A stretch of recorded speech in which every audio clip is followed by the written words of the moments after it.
اعوذ باللہ من الشیطان الرجیم بسم اللہ الرحمن الرحیم السلام علیکم ورحمۃ اللہ وبرکاتہ. الحمد للہ رب العالمین وصلی اللہ وسلم وبارک علی عبدہ ورسول محمد وعلی آلہ وصحبہ اجمعین وعلی من تبعہم بإحسان الی یوم الدین. اما بعد، رمضان کے اعمال میں سے ایک عمل افطار بھی ہے جو اللہ سبحانہ و تعالیٰ نے ہمارے لیے مشروع کیا ہے.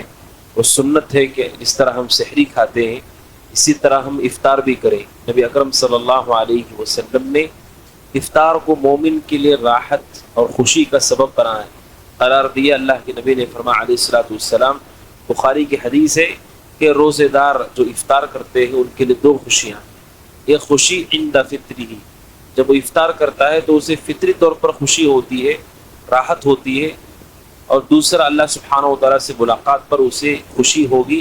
اس طرح افطار کرنے پر ہمیں خوشی ہوتی ہے. افطار نبی اکرم صلی اللہ علیہ وسلم کی سنت ہے.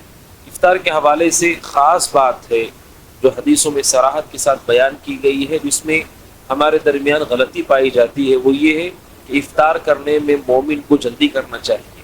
جلدی کرنے کا مطلب کیا ہے؟ جیسے ہی تحقق ہو کہ سورج ڈوب چکا ہے فوراً افطار کر لینا چاہیے.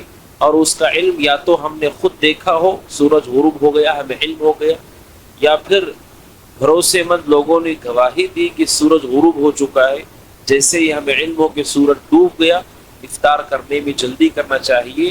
یہ اللہ کے نبی علیہ الصلوۃ والسلام کی سنت ہے.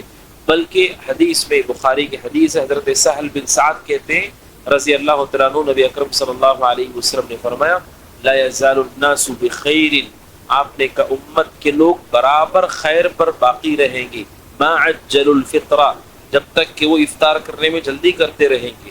اللہ کے نبی نے امت کے خیر سے اسے جوڑا ہے کہ امت اس وقت تک بھلائی پر رہے گی جب تک افطار کرنے میں جلدی کرتی رہے گی. افطار میں جلدی کیجیے، یہ سنت ہے نبی اکرم صلی اللہ علیہ وسلم کی. اور ابو داؤد کی روایت میں اللہ کے نبی نے فرمایا علیہ الصلوۃ والسلام کہ یہ جو یہود ہیں وہ افطار کرنے میں تاخیر کرتے ہیں. یہودی جلدی روزہ نہیں کھولتے، اور ہمیں ان کی مخالفت کا حکم دیا گیا ہے. اور ہمیشہ آپ نے یہود اور نصارہ کی مخالفت کو پسند کیا ہے. لہٰذا روزے کی حالت میں مومن کو یہود و نصارہ سے مشابہت نہیں کرنا چاہیے. اس احتیاط کی ضرورت نہیں ہے جو لوگوں میں مشہور ہے کہ سورج کی ڈوب جانے کے بعد بھی انتظار کرتے ہیں، بعد میں افطار کرتے ہیں. یہود و نصارہ کا وہ طریقہ ہے، امت اسلام کا یہ طریقہ نہیں ہے. مسلمان جیسے ہی سورج ڈوب گیا افطار کر لیتے ہیں. اس کی کئی حکمتیں ہیں. پہلی حکمت تو یہ کہ ایسے ہی اللہ کے نبی افطار کرتے تھے. حضرت عائشہ صدیقہ رضی اللہ تعالیٰ عنہ سے کسی نے سوال کیا کہ ایک صحابی ہیں جو جلدی سے نماز مغرب بھی پڑھتے ہیں اور جلدی افطار بھی کرتے ہیں. یعنی عبداللہ بن مسعود کے بارے میں کسی آدمی نے حضرت عائشہ سے پوچھا، اس لیے کہ وہ اللہ کے نبی کی زوجہ ہیں اور زیادہ سے زیادہ انہوں نے حدیث روایت کی ہے. مکثرین صحابہ میں ان کا ذکر ہے. کہا کہ ایک صحابی ہے جو مغرب کی نماز میں بھی جلدی کرتے ہیں، افطار کرنے میں بھی جلدی کرتے ہیں، یعنی عبداللہ بن مسعود.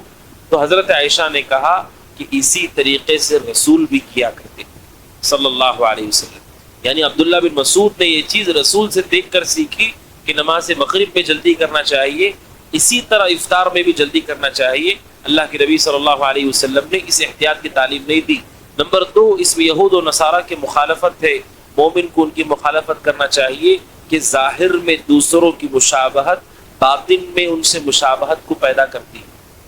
کوئی آدمی کوئی مرد ہو، اگر وہ عورت کا لباس پہنتا ہے تو ظاہر میں اس کا لباس پہننا اس کے دل میں برائی کو داخل کرتا ہے کہ اللہ نے انسان کو ایسے ہی بنایا ہے. جو ظاہر میں کسی کو کاپی کرتا ہے باطن میں اس کے دل میں اس بارے میں چیز داخل ہو جاتی ہے. یہود و نصارہ کی مشابہت سے حالت روزہ میں خاص طور پر بچنا چاہیے. نمبر 3 کہ روزہ صرف دن میں ہے، رات میں کوئی روزہ نہیں. سورج ڈوبنے کے بعد کوئی آدمی افطار نہیں کرتا ہے، اس نے روزے میں اضافہ کیا ہے جو اضافہ شریعت میں نہیں ہے. روزہ صرف دن میں ہے، فجر صادق سے لے کے غروب آفتاب تک. غروب آفتاب کے بعد رات شروع ہو گئی، اب رات میں کوئی روزہ نہیں ہے. جو آدمی جلدی سے افطار نہیں کرتا اس نے روزے کو رات میں رکھا، جبکہ روزہ رات میں شروع نہیں کیا گیا. اور نمبر 4 کہ یہ مومن کے لیے آسانی ہے، جسم کے لیے راحت ہے، لہٰذا اس کی راحت پہنچانے میں تاخیر نہیں کرنا چاہیے. جسم کو جو بھوکا رکھنے کے لیے کہا گیا وہ فجر صادق سے غروب آفتاب تک ہے. سورج ڈوب گیا، اب جسم کا حق ہے، اس کا حق اسے ادا کیجیے. جیسے آپ نے روزہ رکھ کر اللہ کا حق ادا کیا، سورج ڈوب گیا، اب جسم کی باری ہے کہ افطار کر کے جسم کے حق کو ادا کیجیے. یہ ساری حکمتیں علماء نے ذکر کی ہیں. اور دوسری اہم چیز جو افطار میں غلطی پائی جاتی ہے وہ یہ ہے کہ آدمی افطار کرتے ہوئے نماز مغرب کو ضائع کرتا ہے. یہ درست نہیں ہے. سنت اور فرض میں ایک خاص قاعدہ یہ ہے کہ کوئی آدمی سنت کی وجہ سے فرض کو چھوڑتا ہے تو یہ ناجائز ہے. افطار کرنا سنت ہے لیکن نماز مغرب فرض ہے. کوئی سنت کی وجہ سے فرض کو ضائع کر دے، یہ جائز نہیں ہے. لہٰذا آدمی افطار کرتا ہے، نماز کو ضائع نہ کرے. ضروری نہیں کہ آپ افطار پہ بیٹھیں تو سب کچھ کھا کے ہی نماز پڑھیں. آدمی کچھ چیزیں کھا کر نماز پڑھ کے بعد میں پھر کھا سکتا ہے، لیکن نماز کو ضائع نہ کرے. نمبر 1. نمبر 2 جس کی تنبیہ علماء نے کی ہے، افطار میں نبی اکرم صلی اللہ علیہ وسلم رمضان ہو کہ رمضان نہ ہو، آپ بہت زیادہ شکم سیر ہو کر کے کھانا نہیں کھاتے تھے. اور خاص کر رمضان میں اس کا خیال کرنا چاہیے کہ آدمی پیٹ بھر کے شکم سیر ہو کر کے افطاری نہ کرے، بہت زیادہ پانی نہ پیے کہ اس کی وجہ سے آدمی کے جسم میں کاہلی اور تھکاوٹ اور نیند ہوتی ہے، جس کی وجہ سے وہ ہو سکتا ہے نماز مغرب کو ضائع کر دے، ہو سکتا ہے عشاء کو ضائع کرے. اور نماز تراویح ایسے لوگوں پہ بہت بھاری ہے. اس لیے شریعت نے عام طور پر تعلیم دی ہے کہ مومن کو کھانا حلق تک نہیں کھانا چاہیے.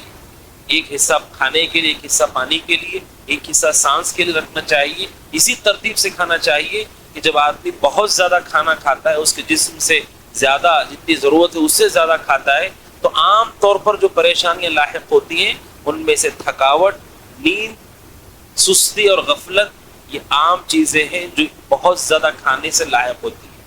لیکن رمضان میں اس کا نقصان یہ ہے کہ آدمی تراویح سے محروم ہو جاتا ہے. کتنے لوگ ہیں بہت پیٹ بھر کے کھا لیتے ہیں اور پھر نماز عشاء ہی ان کے لیے وظیفی ہو جاتی ہے، پھر وہ قیام کیسے کرے؟ اس لیے افطار میں خاص طور پر بہت زیادہ شکم سیر ہو کر کھانے سے اجتناب کی. جتنی آپ کو ضرورت ہے اتنا کھائیں تاکہ آپ کے لیے آسانی بھی ہو. بلکہ علماء نے یہاں تک کہا اگر کوئی آدمی اتنا کھاتا ہے کہ وہ فرض نہیں پڑھ پا رہا ہے تو یہ کھانا اس کے لیے جائز نہیں. اگرچہ کہ حلال ہے، اللہ کا نام لے کر ہی وہ کھا رہا ہے، لیکن کھانے کی وجہ سے اگر اس کا فرض ضائع ہو جائے، فرض نماز اس کی چھوٹ جائے، تو ایسا کھانا جائز نہیں ہوتا ہے. لہٰذا اس کا خیال کریں. حالت سیام میں بہت زیادہ کھا لینا اور پی لینا افطار میں ہمارے لیے تراویح اور مغرب اور عشاء میں مشکل کا سبب ہو سکتا ہے. اس کے خیال کے ساتھ افطار کرنا نبی اکرم صلی اللہ علیہ وسلم کی سنت ہے. اس کے حوالے سے کچھ اور تفصیل اگلے دروس میں آئے گی. اللہ سبحانہ و تعالیٰ سے دعا ہے کہ اللہ تعالیٰ ہمیں سنت عمل کرنے کی توفیق عطا فرمائے. آمین. هذا وصلی اللہ وسلم نبی محمد وعلى آلہ وصحبہ اجمعین. السلام علیکم ورحمۃ اللہ وبرکاتہ.